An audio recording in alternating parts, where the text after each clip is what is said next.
Hi, everyone. Welcome back to Taking the Lead. I'm your host, Ken Jacobs of Jacobs Consulting and Executive Coaching.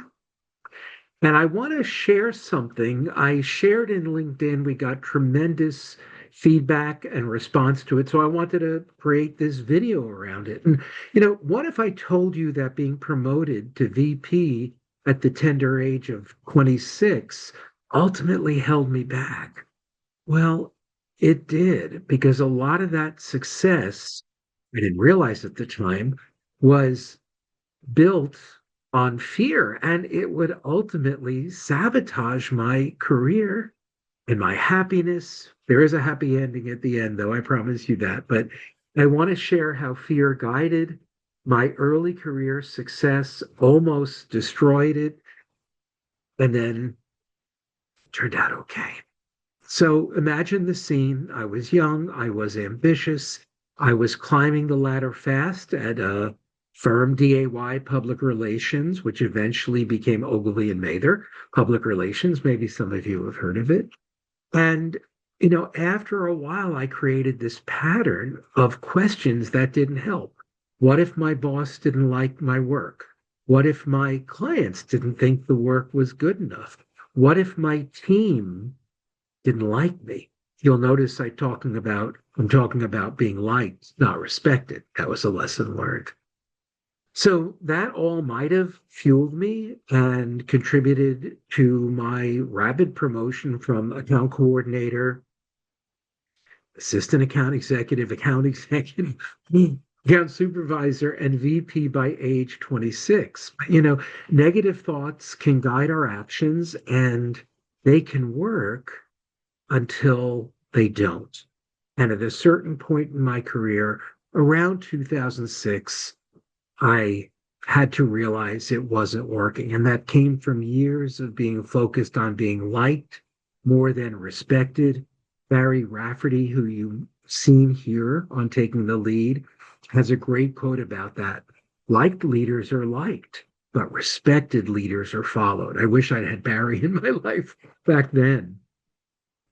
And, I would worry about one particular boss if she rejected my ideas. And she was a real entrepreneur, very different background than mine.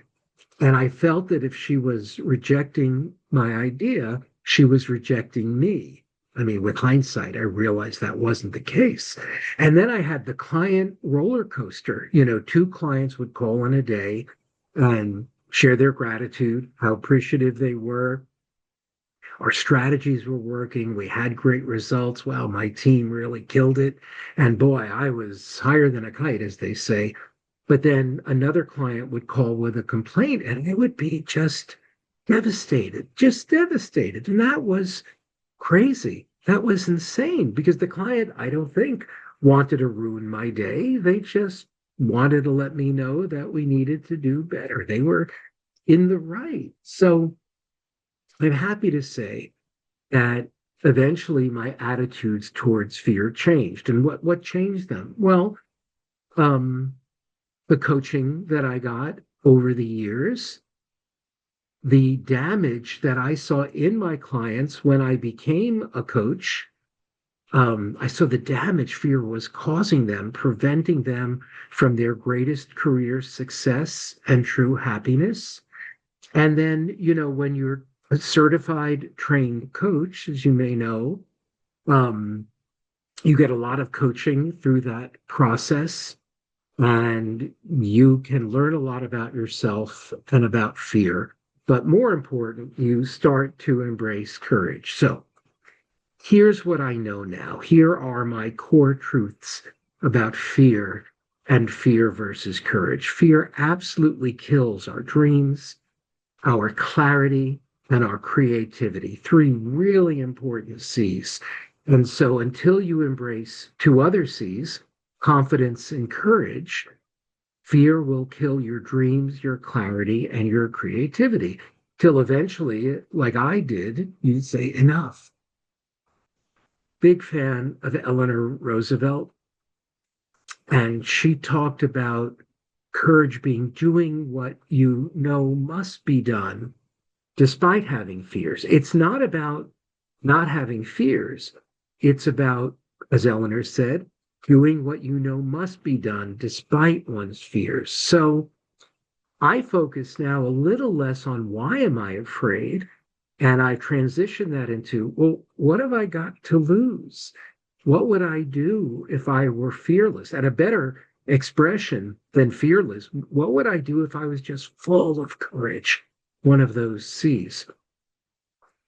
So here's the paradox I've learned in working nearly exclusively with leaders in the PR and communications industry, some 19 years, is that, you think, and some of you are watching this, you'd be the bravest people in the world. You're asking for budgets of 50,000, 100,000, 500,000 or more. But the paradox is so many report that they have fear. So that's not good news. That's bad news.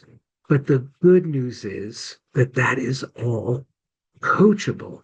That is all coachable. So I'm curious, have you ever been driven by fear? If so, please leave a comment on YouTube. I'd like to know how you overcame it, especially. And here's my offer to you if you're struggling with fear, lack of confidence, lack of courage. Right now, I'd love to offer you, I am offering you a complimentary 45-minute exploratory call. You might be surprised at how far we can come in just a 45-minute session, how much we can achieve in that time. Just reach out to me. There's a Calendly link on my website, www.jacobscom.com, JACOBSCONN.com. There's a link on LinkedIn if you're looking for me, if you haven't found me there yet. I am the Ken Jacobs with some initials after my name. That'll separate me from the other Ken Jacobs. Or you can email me, ken@jacobscom.com. I hope this segment has brought you some value and has encouraged you to be a little more courageous. And as we always say, till next time, keep on taking the lead.